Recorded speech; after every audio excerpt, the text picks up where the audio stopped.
One of the texts of Scripture that we often use when we gather for worship comes from Matthew chapter 18, where Jesus says, "Where two or three are gathered in my name, there I am with you."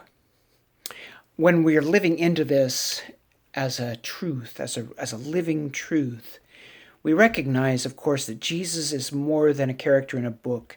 He's more than a memory that we recollect or a name that we use like some sort of magic incantation, but rather we're recognizing that the Spirit of Christ is actually really among us, just as real as someone else sitting in a chair. The presence of God is there, knitting us together, creating a spirit of community that is deeper than any other thing that can bind humans in life with one another. The interesting thing about this passage of Scripture, however, is that it actually comes in the context of Jesus' teaching about reconciliation, about being present when people who are at odds with one another are doing the difficult work of offering forgiveness and making confession and trying to restore relationships that have been broken apart because of division.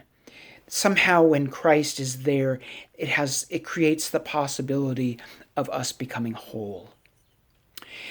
Unfortunately, in our history as both Christians and specifically as Quakers, we have this litany of divisions, these separations. Sometimes we give them more proper names so that they don't seem so bad. But the truth is that we've split apart from one another and often turned our backs on one another. And it's created this, at least in my mind, this blemish to the overall authentic witness of the church, because often people outside of us say, "I thought you all were supposed to love one another, and yet you say these terrible things about each other." Or in the case of Quakers, people say, and I've heard this a lot, "I thought you folks said you were good at peacemaking, and yet you can't seem to get along."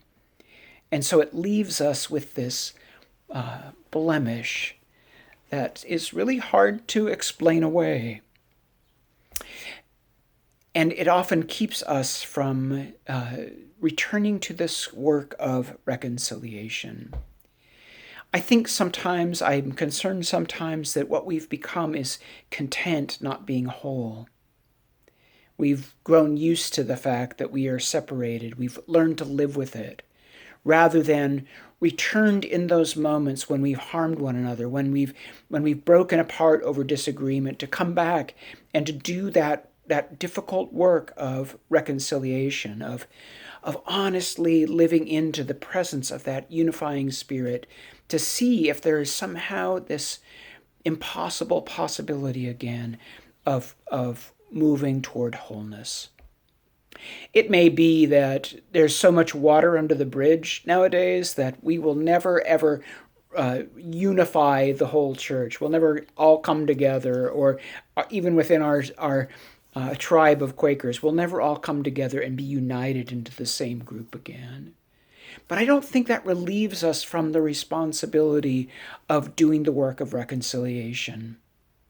And sometime in my role with FUM, I would love to bring together a group of us to talk about what does reconciliation look like among those of us who claim to be followers of Christ. What does it mean to be reconciled, to offer forgiveness for the real harms that we've done to one another, to offer confession or forgiveness and confession where it's appropriate, so that we might begin to rebuild those relationships, and to explore together what does it mean to live into that center, that life that we all claim, so that we might begin again to recreate and re-experience this unifying presence and power in our lives.